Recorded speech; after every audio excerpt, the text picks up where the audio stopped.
Yeah, otherwise, go right ahead. Can you say anything about the questionnaire you sent out? Yeah, we can.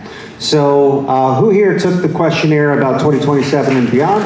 Yeah. Mm-hmm. For starters, incredible participation. Almost 1,600 people have responded. We're still getting a few every day, which is great. Also, if for some reason any of you are not familiar with what we're talking about, we sent out a questionnaire to all of our mailing lists, asking some questions about the options that are available to us and the choices we have to make for 2027 and to a degree beyond. And by far, the loudest response was that if the community is there and I can afford it, I want to be there. And that's always been true.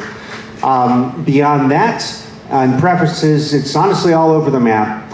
And I know behind that question is, where are we going to sail from? And we still have not determined that. But there's certainly people who have strong preferences for one port or another. One of the biggest determiners of that, just statistically on the numbers, is what coast you live on. That was a pretty big shift. People, especially if you're in the Pacific Northwest, do not want to go to Puerto Rico because it's a very long distance and would be very expensive. But we're going to analyze it in more detail.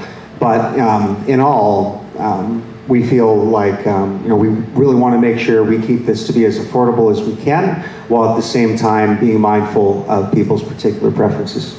And as always, our goal is not to please everybody because we can't, because people want different things. So it was really great to get this feedback from y'all because it gave us a sense of where everybody stands on these various issues and what your priorities are. And now it's up to us to try to figure out how best to meet as many of those priorities as we can.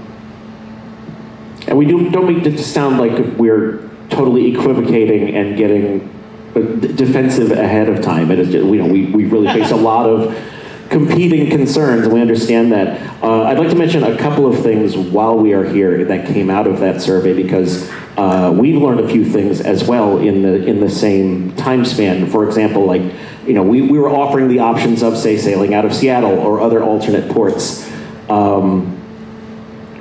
At least as of right now, most of those for alternate port options for varying reasons are not going to be viable, certainly for 2017, much as we would like them to be. 2027. Yeah, please. I'll say, by far, across the board, the most popular thing that said, oh, I would be on that ship, was Alaska, no matter where you live.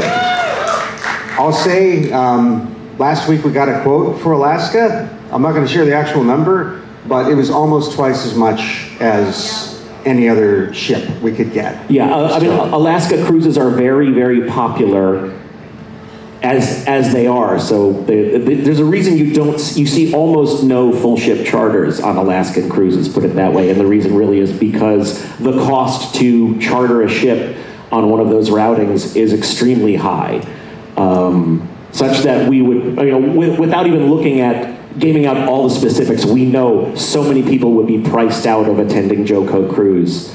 And it's not even a matter of our being able to cut costs on our end. Like, we'll just have lots fewer performers. There's no really way to make an Alaska cruise thus far for us truly feasible, at least as the event that it, as a full ship charter and the things that we are able to present. Much as we would love to do it, it just doesn't seem to be a viable option. And a general thing too, of course the ship is by far our largest expense, but the second largest one is actually our year-long staff, and that isn't going to scale up or down with any option. So that's one of the reasons why there's only so much we can do as far as itineraries.